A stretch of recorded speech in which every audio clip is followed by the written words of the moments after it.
یاد رکھا کریں. بزرگ فرماتے ہیں کہ جب صحابہ رضوان اللہ تعالی علیہ مجمعین کے سامنے حضور نبی کریم علیہ الصلوۃ والسلام کا نام مبارک لیا جاتا تھا نا، تو اس طرح جھومتے تھے جیسے ہوا میں درخت جھومتے ہیں. تو آپ کوشش کریں کہ اس میں سے کچھ حصہ ہمیں بھی مل جائے کہ جب ہمارے سامنے بھی حضور نبی علیہ السلام کا نام مبارک لیا جائے تو ہم پہ بھی وہ کیف و مستی طاری ہو. ٹھیک ہے، آپ دعا کیا کریں. ہم دعا بھی تو نہیں نہ کرتے ہیں. دیکھنا اقبال نے کتنی پیاری دعا کی تھی. آپ فرماتے ہیں شراب کہن پھر پلاسا کیا، وہی جام گردش میں لاسا کیا. یا اللہ جو بایزید اور جنید کو پلائی تھی اس میں سے تھوڑا سا حصہ مجھے بھی دے دے. منگا کریں نا حضرت، ہم مانگتے ہی نہیں. کبھی ہاتھ کھڑا بھی کر لیں تو منڈا گڈی کار کوٹھی سے شروع ہوتے ہیں اور وہاں ختم ہو جاتے ہیں. مانگا کریں شراب کہن پھر پلاسا کیا، وہی جام گردش میں لاسا کیا. اب میں سارے شعر نہیں پڑھوں گا، چند ہی بس پڑھ دوں گا، الاشعار تو کافی زیادہ ہیں. تو پھر آگے جا کے کیا عرض کرتے ہیں، تڑپنے پھڑکنے کی توفیق دے، دل مرتضیٰ سوز صدیق دے. ہم تو حضرت پروگراموں پہ جاتے ہیں، کل بھی فیصل آباد تھا تو وہاں بھی دوستوں سے کہتا ہوں یار ہمیں پتہ نہیں ہو کیا گیا ہے، ہم تو قلینوں پر بیٹھ کر پڑھنے کو تیار نہیں ہیں. قربان جاؤں حضرت بلال پر جو کوئلوں پر لیٹ کر بھی پڑھا کرتے تھے. کوئی سوکھا کام تو نہیں نا، کوئلوں پر لیٹ کر بھی احد احد کے نعرے مارنا کوئی بچوں کا کھیل نہیں ہے. وہ ہمارے سیالکوٹ میں ایک بزرگ ہیں، وہ بڑے درد سے ایک بات کہتے ہیں اور بات ان کی ہے بھی حقیقت پہ. وہ پنجابی میں اکثر کہا کرتے ہیں، کہتے ہیں یار ساڈے وڈے ہو سن جنہاں نے لوہے دے چنے چبے سن اور اسی اوما کے مکھن کھاندے ہیں بھی دند کس دینے. اب تو بات ہی کوئی نہیں. اس لیے حضرت کوشش کریں کہ یہ کیفیات ہمیں بھی واپس لوٹ آئیں. دیکھیں نا مجھے بڑی بات پسند ہے بھائی، صوفیوں کا اپنا اپنا حال ہوتا ہے. ٹھیک ہے، کبھی دل کرتا ہے خود نام لوں، کبھی دل کرتا ہے کوئی لے میں سنوں. ہاں حضرت باقاعدہ حدیث پاک بھی موجود ہے کہ حضرت ابو موسیٰ اشعری رضی اللہ تعالیٰ عنہ حاضر خدمت تھے تو حضور نبی علیہ السلام نے فرمایا ابو موسیٰ مجھے قرآن سناؤ. تو آگے سے حضرت ابو موسیٰ اشعری رضی اللہ تعالیٰ عنہ نے عرض کی اللہ کے محبوب علیہ السلام، قرآن کریم تو وہ ہے جو آپ کے قلب مبارک پہ اترا ہے، اور قرآن کریم ہم نے سیکھا بھی آپ سے. میں آپ کو قرآن کریم کس طرح سنا سکتا ہوں؟ آئے آئے آئے. تو آگے سے آقا کریم علیہ السلام نے ارشاد فرمایا اے ابو موسیٰ کبھی کبھی میرا بھی جی چاہتا ہے میں اپنے رب کا کلام کسی کی زبان سے سنوں. یہ حال ہوتا ہے. کبھی دل کرتا ہے کہ خود لوں، کبھی دل کرتا ہے کوئی لے اور میں سنوں. حضرت اور یہ حضرت ابو بکر شبلی رحمۃ اللہ تعالیٰ علیہ، آپ حضرت جنید بغدادی کے مرید ہیں. جب حضرت پہ یہ حال آیا نا کہ سنوں، تو لکھا ہے کہ حضرت کیا کرتے تھے، اب روزانہ بازار سے اخروٹ خرید لیا کرتے تھے اور بازار میں جا کے بیٹھ جایا کرتے تھے اور بچوں کو اکٹھا کر کے نا آپ فرماتے تھے جو جتنی بار اللہ کہے گا میں اس کو اتنے اخروٹ دوں گا. جو جتنی بار اللہ کہے گا میں اس کو اتنے اخروٹ دوں. یہ بغداد کے بچوں کا مشغلہ بن گیا تھا. وہ سارے اکٹھے ہو جاتے تھے، وہ اللہ اللہ کرتے جاتے تھے، حضرت ابو بکر اخروٹ دیتے جاتے تھے. حضرت کیسا دور تھا یار، جب وہ یار کا نام سننے کے لیے اخروٹ باندھا کرتے تھے. یہ تو یہ مرید ہے نا، ذرا پیر کی بھی سنو. حضرت جنید بغدادی رحمۃ اللہ تعالیٰ. بھائی کس نے نہیں جانا، سب نہیں جانا ہے. ٹھیک ہے، تو اگر کسی کو وہم ہے میں نے نہیں جانا تو یہ وہم ہے، اور وہم کا علاج تو کیم ارسطو کے پاس بھی نہیں ہے. باقی حقیقت یہی ہے کہ کل نفس ذائقۃ الموت. تو لکھا ہے کہ جب حضرت جنید بغدادی رحمۃ اللہ تعالیٰ علیہ کا آخری وقت آیا نا اور حضرت پہ نزع کی کیفیت طاری ہوئی تو آپ نے آنکھیں بند کر لیں. تو یہ حدیث پاک ہے کہ اگر آپ کسی ایسے شخص کے پاس کھڑے ہیں نا جو نزع کی کیفیت میں مبتلا ہے، ٹھیک ہے جی، تو اسے کلمہ تلقین کریں. اور ایک اور حدیث پاک کا مفہوم ملتا ہے کہ باواز بلند پڑھ کے بھی سنائیں، ہو سکتا ہے آپ کے پڑھنے سے وہ بھی پڑھ لیں. تو یہ تو عاموں کی باتیں ہیں نا، خاصوں کی شان تو بہت بلند ہے. تو وہاں کو ایسا ہی میرے جیسا کھڑا تھا، اس نے حضرت جنید بغدادی رحمۃ اللہ تعالیٰ علیہ کو کلمہ تلقین کر دیا. حضرت کو کہتا ہے حضور کہیں لا الہ الا اللہ محمد الرسول اللہ صلی اللہ علیہ وآلہ وسلم. اب حضرت ذرا جواب سننا، میں تو بڑا مزہ لیتا ہوں جواب کا بھی، ذرا جواب سننا. حضرت آپ نے آنکھیں کھولی اور تبسم فرما کے نا کلمہ تلقین کرنے والے کو فرمانے لگے او سنگیا وہ یاد بھی انہوں ہی کرایا جڑا کدی بھولے ہی نہیں ہے.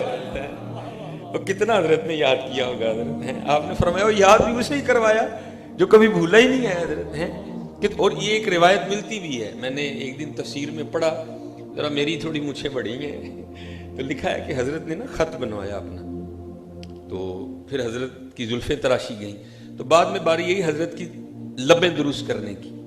تو وہ جو حجام تھا نا, اس نے وہ جو وہ اوزار تھا وہ حضرت کے ہونٹوں کے قریب کیا. تو آپ اپنی حجامت بنواتے ہوئے بھی ذکر اللہ میں مشغول تھے. تو ظاہر ہے ذکر کر رہے تھے اور ہونٹ حرکت میں تھے, تو اس نے وہ اوزار پیچھے کر لیا اور حضرت کو عرض کرتا ہے حضور آپ ذکر کر رہے ہیں اور ہونٹ حرکت میں ہیں, تو یہ تو لوہے کا اوزار ہے, یہ نہیں دیکھے گا کہ لب دنیا دار کے ہیں یا ولی کے ہیں, تو مجھے خدشہ ہے کہ کہیں کوئی زخم نہ آ جائے. تو آپ اس طرح کریں نا, تھوڑی دیر کے لیے ذکر کا سلسلہ موقوف کریں تاکہ میں حضرت کی لبیں درست کر لوں. آپ نے فرمایا یار تو چلا اس طرح, ہونٹ کٹتا ہے تو کٹنے دے, میں نے اپنے یار کا ذکر نہیں چھوڑنا.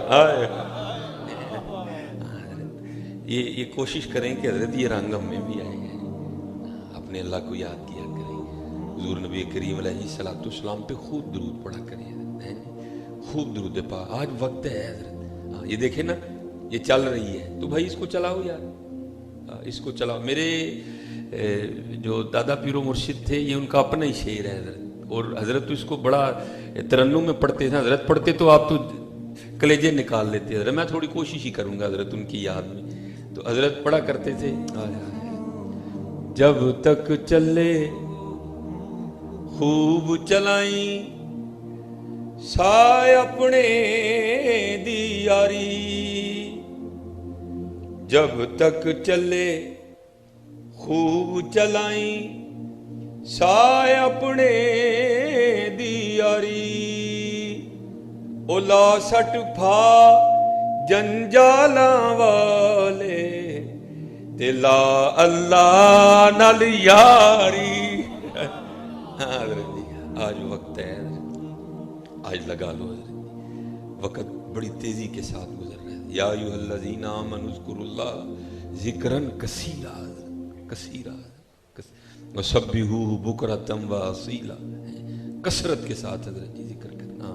اس لیے یہ دعا کیا کریں کہ اللہ ہم پہ رحم فرمائے اور ان کیفیات میں سے اللہ ہمیں بھی ساتھ عطا فرما دے. یہ جھومنا, یہ سرگی کے آنسو, دیکھیں نا قربان جاؤں, یہ تواتر کے ساتھ لکھا ہے کہ حضرت سیدہ فاطمہ رضی اللہ تعالیٰ عنہ ہر رات 1000 نوافل پڑھا کرتی تھی. یہ کہنے کو منہ سے ایویں نکل گیا 1000. ہمارا حال تو یہ ہے کہ حضرت اگر کوئی مسئلہ بھی آ کے پوچھے نا ہم سے تو یہی پوچھتا ہے جی عشاء کی نماز شارٹ کر کے پڑھنی ہو تو کس طرح پڑھیں گے. اب کوئی مسئلہ بھی پوچھے نا تو آ کے یہی پوچھتا ہے کہ عشاء کی نماز اگر شارٹ کر کے پڑھنی ہو تو کس طرح پڑھیں گے. لیکن کبھی وہ دور بھی تھا کہ جب ایک رات میں 1000 نوافل پڑھے جاتے تھے, اور کہیں بھی یہ نہیں لکھا, کوئی بھی نہیں لکھا, جہاں بھی لکھا ہے یہی لکھا ہے کہ جب حضرت سیدنا بلال حبشی رضی اللہ تعالیٰ عنہ صدائے فجر بلند کرتے تھے نا تو سیدہ اللہ کی بارگاہ میں عرض کیا کرتی تھی, یا اللہ کوئی رات تو ایسی بنا کہ فاطمہ تیری عبادت کے سارے شوق پورے کر لے. 1000 نوافل پڑھ لی ہیں لیکن ابھی بھی تشنگی باقی ہے. آپ دعا کیا کریں, شراب کہن پھر پلا سا کیا, وہی جام گردش میں لا سا کیا, تڑپنے پھڑکنے کی توفیق دے, دل مرتضیٰ سوز صدیق دے, جگر سے وہی تیر پھر پار کر, تمناؤں کو سینوں میں بیدار کر, میری ناؤ گرداب سے پار کر, یہ ثابت ہے تو اس کو سیار کر. دعا کیا کرو. یہ جو سلسلہ کھڑا ہو گیا عشق و محبت کا, اللہ اس کو پھر چلا دے حضرت, اللہ اس کو پھر چلا دے. پھر دیکھو تو صحیح ہوتا کیا ہے حضرت, ہماری بے وفائی پر بھی وہ اتنا پیار کرتے ہیں. اگر ہم با وفا ہوتے تو کیا ہوتے حضرت. یہ ایک صوفی بزرگ ہوئے ہیں حضرت عبداللہ بن زید رحمۃ اللہ تعالی علیہ, یہ ساری زندگی بس یہ عشق میں مبتلا رہے حضرت, عشق حقیقی نے ہوش ہی نہیں آنے دی. تو حضرت نے نکاح نہیں کیا, مجرد رہے. بڑھاپا آ گیا, ایک دن بیٹھے وہ حدیث پاک کی کوئی کتاب پڑھ رہے تھے, تو اس میں حضور نبی علیہ السلام کی حدیث پاک پڑھی جس کا مفہوم ہے, حضور نبی علیہ السلام نے فرمایا جنت میں کوئی تنہا نہیں ہوگا. جنت میں ہر شخص کی عمر 30 سال ہوگی, 30 پہ بریک کر جائے گی. ہر بندہ جوان ہوگا, ہر بندہ خوبصورت ہوگا, ہر بندہ امیر ہوگا, اور جنت میں کوئی بھی تنہا نہیں ہوگا. جس کا بچپن میں انتقال ہو گیا یا جوان بھی ہوا اور کسی وجہ سے نکاح نہیں ہوا, ہاں وہ مرد ہے ہاں وہ عورت ہے, خاتمہ خیر پہ ہوا, تو اللہ جل شانہ جنت میں ان کا آپس میں نکاح کر دیں گے. تو جب یہ حدیث پاک پڑھی نا تو پھر دل میں خیال آیا کہ جنت میں تو پھر نکاح ہونا ہی ہونا ہے، تو جنت میں میری بیوی کون ہوگی؟ بڑے لوگوں کی بڑی بات ہے۔ رود الفائق میں لکھا ہے کہ رات کو نہ سوتے ہوئے اپنی چارپائی پہ لیٹے اور دعا بھی کر دی، یا اللہ دکھا تو صحیح جنت میں میری بیوی کون ہوگی۔ لکھا پہلی رات دعا نہیں مقبول ہوئی، پھر دوسری رات کی نہیں مقبول ہوئی، جب تیسری رات سوئے تو دعا مقبول ہو گئی۔ خواب میں کیا دیکھتے ہیں کہ ایک سیاہ فام عورت ہے، حضرت بلال حبشی رضی اللہ تعالیٰ عنہ کے دیس کی رہنے والی، اور وہ خواب میں کیا کہہ رہی ہے، میں میمونہ ولید ہوں اور میں بصرہ میں رہتی ہوں۔ آنکھ کھل گئی، تہجد کا وقت تھا، نوافل پڑھے، نماز فجر پڑھی اور سواری لے کے بصرہ گئے۔ بصرہ والوں نے حضرت کا بڑا پرتپاک استقبال کیا، ایک مرید کے گھر میں بیٹھے۔ لوگوں نے حیران ہو کے پوچھا، حضور آج بغیر بتائے کس طرح آنا ہوا؟ آپ نے فرمایا، یار یہ تو بتاؤ یہاں کوئی میمونہ ولید رہتی ہے؟ لوگوں نے حیران ہو کے پوچھا، حضور آپ اتنا سفر کر کے میمونہ ولید سے ملنے آئے ہیں؟ آپ نے فرمایا، ہاں، کیوں اسے نہیں مل سکتا کوئی؟ حضور وہ تو دیوانی ہے، لوگ اسے پتھر مارتے ہیں، تو آپ اسے ملنے آ گئے۔ آپ نے فرمایا کیوں پتھر کیوں مارتے ہیں؟ حضور کام اس طرح کے کرتی ہے، اگر کوئی رو رہا ہو تو اسے دیکھ کے مسکرانا شروع کر دیتی ہے، اگر کوئی مسکرا رہا ہو تو اسے دیکھ کے رونا شروع کر دیتی ہے، بچے اسے پتھر مارتے۔ یہ بھی اللہ کے رنگ ہیں حضرت، سنگ ہر شخص نے ہاتھوں میں اٹھا رکھا ہے، جب سے تو نے مجھے دیوانہ بنا رکھا ہے، کڑی اس شخص پہ بھی محبت میں گزری ہوگی، نام جس نے بھی محبت کا سزا رکھا ہے۔ حضور لوگ پتھر مارتے ہیں اسے، اور ایسی دیوانی ہے اجرت پر ہماری بکریاں چراتی ہے، آج بھی بکریاں لے کے بازار گئی ہے، جنگل گئی ہے، اور وہاں بھی ایسا دیوانہ پن ہے جو ہم اسے اجرت دیتے ہیں نا بکریاں چرانے کی، تھوڑے سے پاس رکھتی ہے، باقی اللہ کے نام پہ صدقہ کر دیتی ہے۔ آپ آرام فرمائیں، عصر کے وقت آئے گی تو مل لیجئے گا۔ حضرت فرماتے میں نے کہا یار عصر کا ٹائم کس نے دیکھا ہے، یہ بتاؤ جنگل میں گئی کس سمت ہے؟ لوگوں نے عرض کی، حضور نہ جائیے گا، بڑا خوفناک جنگل ہے، شیر، چیتے، بھیڑیے، حشرات الارض بھرمار ہے، نہ جائیں۔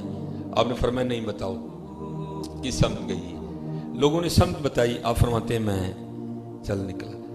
کہتے ہیں جب جنگل میں داخل ہوا نا تو واقعتاً وحشی درندوں کا ڈھیر لگا ہے، قدم اٹھاؤ تو آگے کچھ نہ کچھ ہے۔ کہتے میں بڑا حیران ہوا، بڑی بات ہے بھائی، عورت ذات ایسے خوفناک جنگل میں بکریاں چرا رہی ہے۔ کہتے خیر سفر کرتا کرتا اس جگہ پہنچ گیا جو لوگوں نے بتائی تھی۔ اب فرماتے جب وہاں پہنچا نا تو جا کے دو حیران کر دینے والے منظر دیکھے۔ پہلا کہ میمونہ لوگوں کو یہ کہہ کے آئی تھی کہ میں بکریاں چرانے جا رہی ہوں، لیکن بکریاں نہیں چرا رہی تھی، وہ تو مصلی بچھا کے نوافل پڑھ رہی تھی۔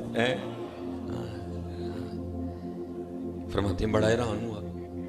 فرماتے دوسری حیرانی اس بات پہ ہوئی کہ میمونہ اگر نوافل پڑھ رہی ہے تو پھر بکریاں کون چرا رہے ہیں؟ فرماتے ادھر دیکھا تو وہ حیران کر دینے والا دوسرا منظر، میمونہ نوافل پڑھ رہی ہے، بکریاں شیر چرا رہے ہیں۔